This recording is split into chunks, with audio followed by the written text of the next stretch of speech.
Hello, class 8th. Today we will start with the second chapter of your science book, that is chapter 2 microorganisms, friends and foes. यानी कि micro organisms हैं जो हमारे friends हैं या हमारे दुश्मन. तो चलिए पढ़ते हैं कि माइक्रो ऑर्गेनिजम्स हमारे लिए आखिर है क्या.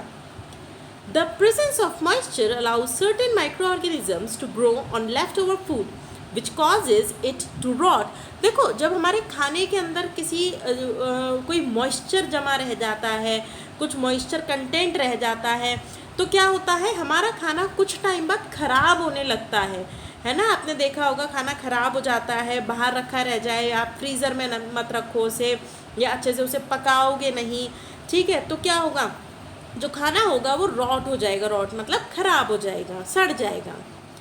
Microorganisms, also known as microbes, are tiny organisms that we cannot usually see with the naked eyes.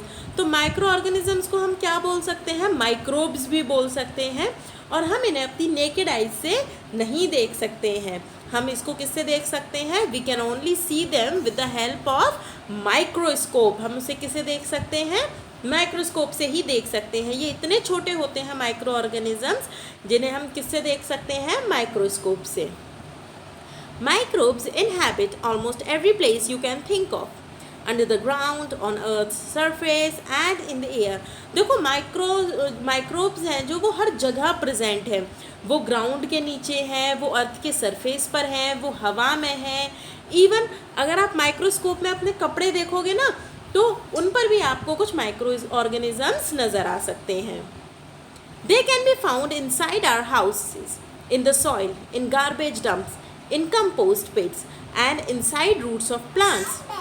They can even survive in extreme environments such as hot springs and frozen snowfield. ये आपको हर जगह दिखेंगे, ये आपको hot springs में नज़र आएंगे, ये आपको पानी में भी मिल सकते हैं, यहाँ तक कि बर्फ़ जहाँ पर जम जाती है उस बर्फ़ में भी आपको माइक्रो ऑर्गेनिजम्स नज़र आ सकते हैं. आपको अपने गार्बेज डंप्स में भी माइक्रो ऑर्गेनिजम्स नज़र आ सकते हैं. तो हमने क्या देखा कि माइक्रो ऑर्गेनिज्म हर जगह प्रेजेंट होते हैं, हर सरफेस पर होते हैं, हर तरफ होते हैं. Microbes are found in abundance in many aquatic environments such as streams, puddles, ponds, lakes, rivers, swamps, seas and oceans. हर जगह होते हैं. आप एक्वेटिक एनवायरनमेंट में भी इनको पा सकते हो. एक्वेटिक एनवायरनमेंट में भी माइक्रो ऑर्गेनिजम्स प्रेजेंट रहते हैं, जैसे कि वाटर बॉडीज़ हो गई. जैसे कि कुछ वाटर बॉडीज़ के नाम बताइए, ओशियंस, रिवर्स, सीज, इन सब में माइक्रो ऑर्गेनिजम्स प्रेजेंट रहते हैं. Like other living creatures, they also require water to live and reproduce. देखो, हर लिविंग क्रीचर की तरह इन्हें भी पानी चाहिए जीने के लिए, और ये रिप्रोड्यूस करते हैं. यानी ये क्या होते हैं, ये अपने नंबर में मल्टीप्लाई होते हैं. जो माइक्रो ऑर्गेनिज्म होते हैं वो 1 के 2, 2 के 4, 4 के 8 भी होते हैं. ये नंबर में भी बढ़ते हैं, ये रिप्रोड्यूस होते हैं. All living beings provide microbes with food and shelter. तो जो लिविंग थिंग्स होते हैं, ये जो लिविंग थिंग्स होते हैं वो माइक्रोब्स को फूड और शेल्टर प्रोवाइड कराते हैं, इसीलिए ये लिविंग ऑर्गेनिजम्स पर भी मिलते हैं. That is why they are called host to microbes. इसीलिए इनको क्या बोला जाता है, होस्ट बोला जाता है. जो भी माइक्रो ऑर्गेनिजम्स को खाना और घर प्रोवाइड कराते हैं उनको क्या बोलते हैं, ये होस्ट बोलते हैं. माइक्रोब्स को जो भी अपने घर प्रोवाइड कराते हैं. They even live on and inside our body. देखो, ये हमारी बॉडी पर भी रहते हैं माइक्रोब्स, और इवन हमारी बॉडी के अंदर भी रहते हैं माइक्रोब्स. देखेंगे हम आगे कहाँ कहाँ माइक्रोब्स मिलते हैं. ओके, ये देखिए, ये इन्फो बिट इम्पॉर्टेंट है, इसको अच्छे से रिवाइज करिएगा, देखिएगा. माइक्रोबायोलॉजी, माइक्रो ऑर्गेनिजम्स की जो स्टडी होती है उसे हम क्या बोलते हैं, माइक्रोबायोलॉजी. जो माइक्रोब्स की स्टडी होती है माइक्रो ऑर्गेनिजम्स की, उनको हम क्या बोलते हैं, माइक्रोबायोलॉजी. आप माइक्रो ऑर्गेनिजम्स को ग्रुप्स में भी क्लासीफाई कर सकते हो. तो देखिए ज़रा कौन कौन से ऐसे ग्रुप्स हैं जिसमें हम माइक्रो ऑर्गेनिजम्स को क्लासीफाई कर सकते हैं. So first is bacteria, second is algae, virus, fungi and protozoa. तो किस किस में आप डिवाइड कर सकते हैं, किस किस में कर सकते हैं डिवाइड, बताइए ज़रा। Bacteria, fungi, algae, protozoa and virus. Now first of all we will study about bacteria. किसके बारे में पढ़ेंगे हम? बैक्टीरिया के बारे में पढ़ेंगे। Bacteria are single celled organisms. The size of bacterial cells varies from 0.2 to 100 micron. तो देखो बैक्टीरिया 0.2 माइक्रोन का भी हो सकता है और 100 माइक्रोन्स का भी हो सकता है। ये सिंगल सेल्ड माइक्रो ऑर्गेनिजम्स होते हैं। हमने पढ़ा था ना यूनिसेलुलर और मल्टी सेलुलर। यूनिसेलुलर मतलब जिसके अंदर एक सेल होता है, वो उसी सेल से अपनी डे टू डे एक्टिविटीज़ को करता है। इसके अलावा जो दूसरा होता है वो होता है मल्टी सेलुलर ऑर्गेनिजम्स, जिसमें बहुत सारे सेल्स होते हैं और हर एक्टिविटी के लिए अलग अलग सेल रिस्पॉन्सिबल होता है। तो बैक्टीरिया के पास सिर्फ एक सेल होता है, it is single celled organism, right, and it's size varies from 0.2 to 100 microns. They have a cell wall and a cell membrane like a plant cell, but they lack a cell-defined nucleus. तो इसके अंदर क्या होता है? Cell wall होता है plant की तरह, सेल मेम्ब्रेन होती है, ठीक है, बट इसके अंदर जो न्यूक्लियस होता है वो वेल डिफाइंड नहीं होता है। वेल डिफाइंड का मतलब जो एग्जैक्टली गोल होना चाहिए ना न्यूक्लियस, उसका एक शेप होना चाहिए, वो शेप नहीं होता है इसमें न्यूक्लियस का। The hereditary material is not bound by any membrane. It is scattered in the cytoplasm. देखो जब उसकी बाउंड्री नहीं होगी न्यूक्लियस की तो क्या होगा? वो फैला फैला रहेगा, न्यूक्लियस फैला रहेगा। जब न्यूक्लियस की बाउंड्री ही नहीं है तो न्यूक्लियस फैला रहेगा, यानी कि स्कैटर्ड रहेगा। कहाँ स्कैटर्ड रहेगा? साइटोप्लाज्म में। कहाँ रहेगा? साइटोप्लाज्म। देखिए आपको ये स्ट्रक्चर नज़र आ रहा है, स्ट्रक्चर ऑफ अ बैक्टीरिया। देखिए साइटोप्लाज्म है, ये न्यूक्लियोइड हो गया। देखो इसकी कोई शेप तो नहीं है ना, ये फैला हुआ है पूरा। देखो प्लाज्मा मेम्ब्रेन है इसकी, पर देखो ये जो न्यूक्लियस है ये पूरा फैला हुआ है। इसका रीज़न क्या है कि इसकी मेम्ब्रेन नहीं है। Bacteria are mainly of 3 basic shapes. तो देखो बैक्टीरिया के 3 बेसिक शेप्स होते हैं, round, rod shaped and spiral shape. कैसे कैसे होते हैं इसके? या तो ये राउंड होता है या रॉड शेप का होता है। देखो ऐसे करके रॉड शेप का भी हो सकता है, और स्पाइरल शेप ऐसे ऐसे घुमावदार भी हो सकता है, ऐसे घूमता घूमता घूमता घूमता। Okay, so round bacteria are known as cocci. इसको क्या बोलते हैं? जो राउंड वाले बैक्टीरिया होते हैं उनको कोकई बोलते हैं। Rod shaped bacteria are known as bacilli and spiral shaped bacteria are called spirilla. All bacteria except round bacteria have small hair-like structures on the surface of the cell wall. तो जितने भी structures होते हैं वो round वाले को छोड़ के, जो राउंड वाला हमने बैक्टीरिया पढ़ा था, राउंड वाले बैक्टीरिया को क्या बोलते हैं? कोकई। देखो लिखा है ना कोकई। तो इसको छोड़ के बाकी जो 2 स्ट्रक्चर्स होते हैं उनमें हेयर लाइक प्रोजेक्शंस होते हैं। देखो आपको दिख रहे हैं, दिख रहे हैं आपको ये हेयर्स दिख रहे हैं? देखिए दिख रहा है ना ये हेयर्स, ऐसे बाल जैसा स्ट्रक्चर होता है उनके सरफेस पर। Some bacteria have one or more than one long whip-like structure called flagella. These are used for locomotion. और देखो इसके ये देखो स्ट्रक्चर दिख रहा है, ये इसको क्या बोलते हैं? फ्लैजेला बोलते हैं, और ये मूवमेंट में मदद करता है, ये बैक्टीरिया के मूवमेंट में हेल्प करता है। Now fungi. Take a moist piece of bread and put it in a closed container for a few days. आप क्या करो, एक ब्रेड लो और उसको कंटेनर में बंद करके रख दो। मॉइस्ट ब्रेड होनी चाहिए, सूखी ब्रेड ना हो, थोड़ा सा मॉइस्चर हो उस ब्रेड में। इस ऐसी ब्रेड को आप डब्बे के अंदर बंद करके रख दीजिए। What do you observe? When you open the container after 4-5 days, you will observe that some greenish black patches have grown on the piece of bread. This growth on the bread is called fungi. तो देखो आपने देखा होगा, even आपको इतना सब भी कुछ करने की ज़रूरत नहीं है। कुछ दिन अगर आप ब्रेड को नहीं भी यूज़ कर रहे हो, नहीं आप कंज्यूम कर रहे हो, और ब्रेड आपके पास 8-10 दिन से पड़ी हुई है, तो देखना उस पर ऐसा जमा हो जाता है ना, दिख रहा है आपको? देख रहे हो ग्रीन ब्लैक कलर के पैचेस बन जाते हैं। ये क्या होती है? फंगई। क्या बोलते हैं इसे? Fungi. We often enjoy the mushroom dish. Mushroom dish सबने खाई होगी, कभी ना कभी मटर मशरूम बनता ही है घर में। Mushroom is also an example of fungi. Fungi are either parasitic or saprophytic. Parasitic fungi obtain their food from other living organisms. तो देखो जो फंगई है वो पैरासाइटिक होती है, यानी कि सेप्रोफाइटिक होती है। ये अपना खाना दूसरे ऑर्गेनिज्म से लेते हैं। जो फंगई है वो अपना खाना दूसरे ऑर्गेनिज्म से लेते हैं। Saprophytic fungi obtain their food from dead and decaying matter. कहाँ से लेते हैं? डेड, यानी कि मरे हुए और सड़ी हुई चीज़ों से अपने जो न्यूट्रिएंट्स होते हैं, ये फंगई वहाँ से अपने न्यूट्रिएंट्स लेते हैं। They grow well in warm and moist condition.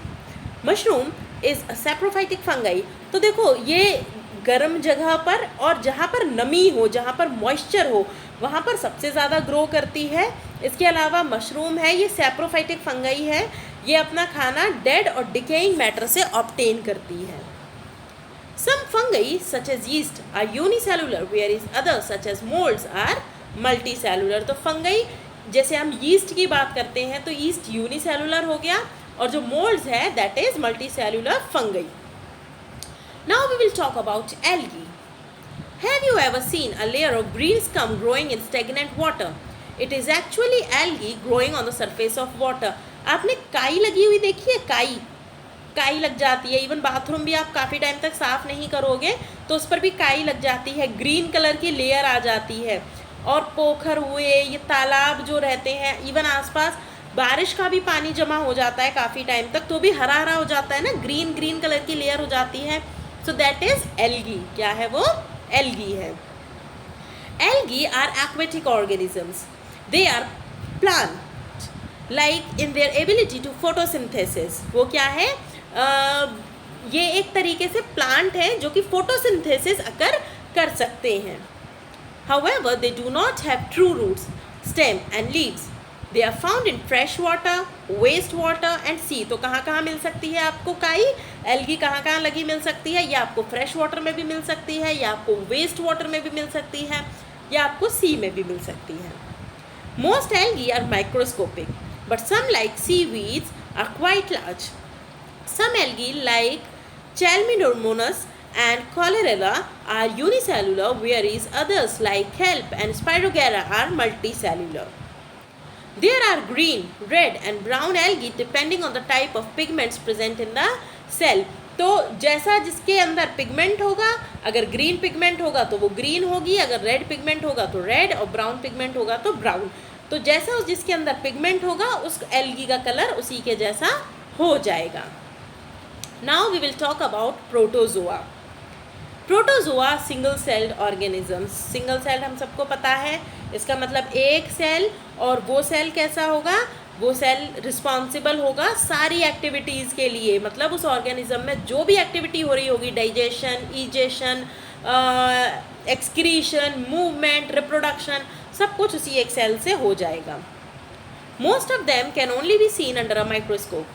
They are found in water as well as damp places. तो कहाँ मिलता है? एक तो आप उन्हें माइक्रोस्कोप से ही देख सकते हो, दूसरा वो आपको नमी वाली जगह पर मिल सकती है। दे ईदर कैप्चर देयर फूड और are parasitic.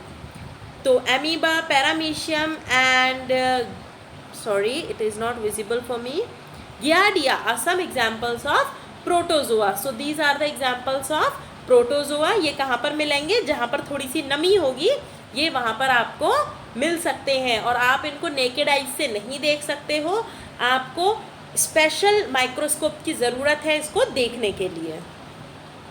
Some protozoa are harmful to us as they can cause serious diseases.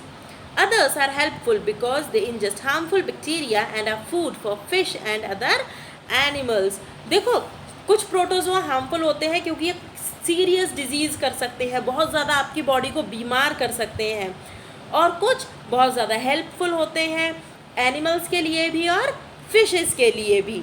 ठीक है, तो आगे जाके हम पढ़ेंगे कि कौन से हमारे फ्रेंड हैं और कौन से हमारे दुश्मन। पर अभी हम ये जान लेते हैं कि कुछ प्रोटोजोआ अच्छे होते हैं, कुछ हेल्पफुल होते हैं और कुछ बेकार होते हैं। Viruses are microscopic organisms much smaller than bacteria. Bacteria से भी छोटे होते हैं वायरस। ओके, जैसे ये कोविड का है, ये भी एक तरीके से वायरस ही है, तो ये क्या होते हैं? छोटे होते हैं। ओके, तो ये बैक्टीरिया से भी छोटे हैं। You might be familiar with viral fever, chicken pox, measles and conjunctivitis. These are diseases caused by virus. तो अगर आपसे पूछा जाएगा name some diseases caused by virus, तो आप क्या बता सकते हो? Viral fever, chicken pox, measles. Viruses are peculiar microorganisms which exist in two states. When outside a living body or cell, they are like non-living things and do not show any feature of a living thing. देखो virus को बोला जाता है कि ये दोनों तरीके की एक्टिविटीज़ को शो करते हैं, ये लिविंग एक्टिविटीज़ को भी शो करते हैं और ये नॉन लिविंग बॉडी को भी शो करते हैं. ऐसा क्यों करते हैं ये कि जब तक इन्हें कोई बॉडी नहीं मिलती ग्रो करने के लिए, जब तक इन्हें कोई होस्ट नहीं मिलता अपना खाना लेने के लिए, तब तक तो ये रहते हैं नॉन लिविंग. और जैसे ही इन्हें होस्ट मिल जाता है, जैसे ही इन्हें कोई ना कोई माइक्रो ऑर्गेनिज्म मिल जाता है खाने के लिए, रहने के लिए, तो ये लिविंग ऑर्गेनिज्म बन जाते हैं. They are unable to grow and reproduce outside a living cell. जब तक ये लिविंग सेल से बाहर होते हैं, बॉडी से बाहर होते हैं, तब तक ना ये रिप्रोड्यूस कर सकते हैं, ना ही ये ग्रो कर सकते हैं. Viruses in their non-living state are called virions. However, when they enter a living cell, they start reproducing like other living organisms. They need a living cell in order to grow. पर जैसे ही ये body के अंदर enter करते हैं, living cell के अंदर, ये जिंदा हो जाते हैं और खुद को ग्रो करना शुरू कर देते हैं. They are therefore considered to be on the borderline of living and non-living. All viruses are parasitic. तो इनको क्या बोलते हैं? पैरासाइटिक हैं ये सारे. ये दूसरी बॉडी पर ही अपना जीवन बिता सकते हैं. अगर इन्हें दूसरी बॉडी नहीं मिलेगी तो ये ऐसे ही पड़े रहेंगे, ना बढ़ेंगे ना घटेंगे, कुछ नहीं होगा इनका. ओके. ना friendly and useful micro organisms. अब ऐसा नहीं है कि सारे माइक्रो ऑर्गेनिजम्स हमें बीमार ही करें. कुछ माइक्रो ऑर्गेनिजम्स ऐसे भी हैं जो हमें हेल्दी भी बनाते हैं, हमें बीमारियों से भी बचाते हैं. इसके अलावा हमारे किचन में भी बहुत मदद करते हैं. अब ऐसे मत बोलने लगना कि मैम किचन में क्या हमारे संग खाना बनवाते हैं. खाना नहीं बनवाते हैं, पर देखिए किस तरीके से ये हमारी मदद करते हैं हमारी डे टू डे लाइफ में. Friendly and useful microorganisms. We often associate microorganisms with diseases. देखो हम हमेशा ये सोचते हैं कि माइक्रो ऑर्गेनिजम्स, वायरस, बैक्टीरिया, ये हमेशा डिजीज़ ही लाते हैं, बीमारियां ही लाते हैं, पर ऐसा है नहीं. However, not all of them are harmful. In fact, some of them are useful to us and the environment. पर ऐसा नहीं है सारे माइक्रो ऑर्गेनिज्म बीमार ही करते हैं. कुछ हमारे लिए अच्छे भी होते हैं, कुछ हमारे एनवायरनमेंट के लिए भी अच्छे होते हैं. For example, sewage treatment plants use bacteria to purify water. देखो सीवेज ट्रीटमेंट होता है ना, जिसमें पानी को साफ करते हैं, उसमें भी बैक्टीरिया का यूज़ होता है. Some bacteria are sources of life-saving medicines such as antibiotics. Even कुछ बैक्टीरिया तो जो आप लोग एंटीबायोटिक्स खाते हो, बीमार पड़ जाते हो तो एंटीबायोटिक्स लेते हो, डॉक्टर एंटीबायोटिक्स देते हैं, उसके अंदर भी कुछ माइक्रो ऑर्गेनिजम्स प्रेजेंट रहते हैं, बैक्टीरिया रहते हैं. The bacteria in the soil decompose dead and decaying matter and make humus, which provides nutrients to plant. Even कुछ बैक्टीरिया तो आपकी सॉइल में भी प्रेजेंट रहते हैं, मिट्टी में प्रेजेंट रहते हैं, और ये क्या करते हैं? चीज़ों को सड़ाते हैं, गलाते हैं, जिससे जो मिट्टी है उसकी जो क्वालिटी है वो अच्छी हो जाए. Let us study some of the other benefits we get from these microorganisms. तो चलिए देखते हैं क्या क्या ऐसी चीज़ें हैं जिसमें माइक्रो ऑर्गेनिजम्स हमारी मदद कर सकते हैं और हमारे लिए फ्रेंडली होते हैं. Bacteria help in making curd. दही बनाने के काम में आते हैं. आप लोगों में से कई लोगों को दही पसंद होगी ना, तो दही बनाने के काम में बैक्टीरिया ही आता है. Do you relish cheese, curd and yogurt? All these food items are produced by the action of bacteria. तो देखो चीज़ बनेगा, कर्ड बनेगा, योगर्ट बनेगा, ये सब किसके बनता है? बैक्टीरिया से ही बनता है. Lactobacillus bacteria convert milk to curd. Please इसको अंडरलाइन कर लीजिए.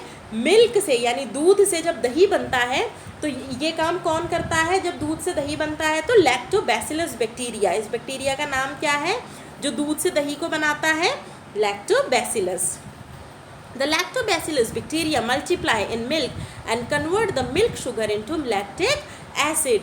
ये क्या करता है? मिल्क में जाकर लैक्टिक एसिड, शुगर है ना, शुगर जो मिल्क का शुगर होता है, चीनी वाला शुगर नहीं, मिल्क का अपना एक शुगर होता है, उसे ये किस में कन्वर्ट कर देता है? लैक्टिक एसिड में कन्वर्ट कर देता है, और मिल्क को क्या बना देता है?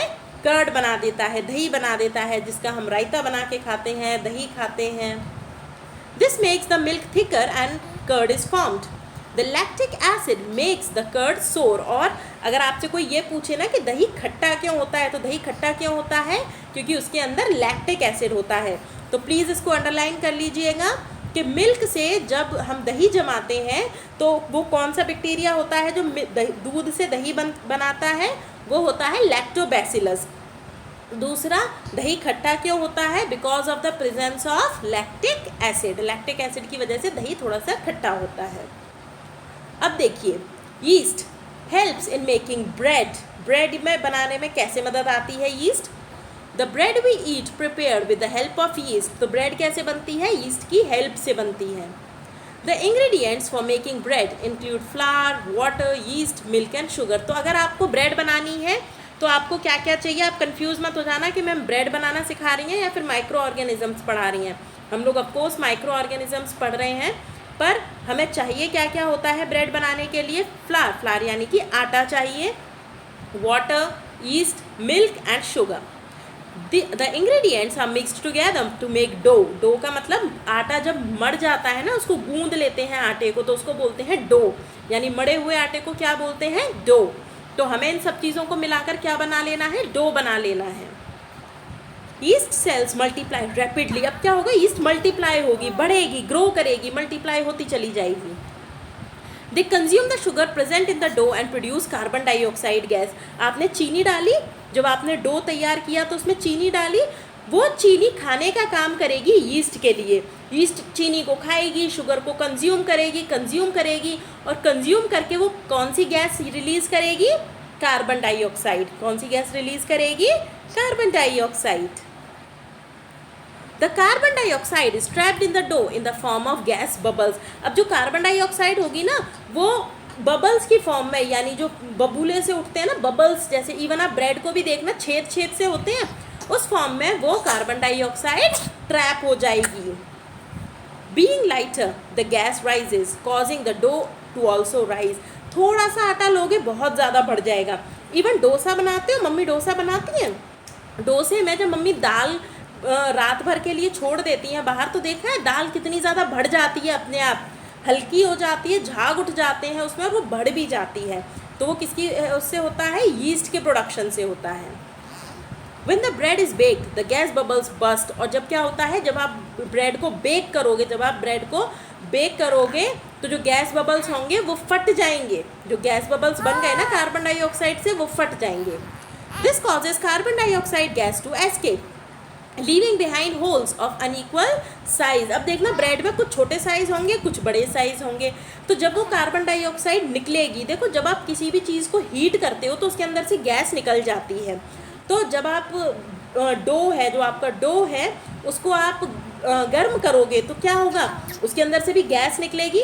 रोटी देखिए, रोटी फूलती है ना, रोटी भी इसीलिए ही फूलती है क्योंकि उसके अंदर जो पानी होता है ना, वो वेपर बनता है, और जब वो गैस की गर्मी से वेपर बनता है तो वो उसके अंदर वेपर भर जाता है और रोटी फूल जाती है। सेम इसमें होगा कि जब आप उसको गर्म करोगे तो कार्बन डाइऑक्साइड निकलने की कोशिश करेगी, निकल जाएगी, जिसकी वजह से जो पीछे रह जाएंगे होल्स, अनइक्वल होल्स, यानी कि ऐसा नहीं छेद बराबर के होंगे, कोई छोटा कोई बड़ा। These holes make the bread porous and spongy। देखा कितनी सॉफ्ट होती है, स्पंजी होती है। तो इस तरीके से हमारी ब्रेड यस तैयार है। So now we will study the remaining portion in the next class. Today we are closing this class on the topic yeast helps in making bread. In tomorrow's class we will resume the next topic. Till then, bye and take care.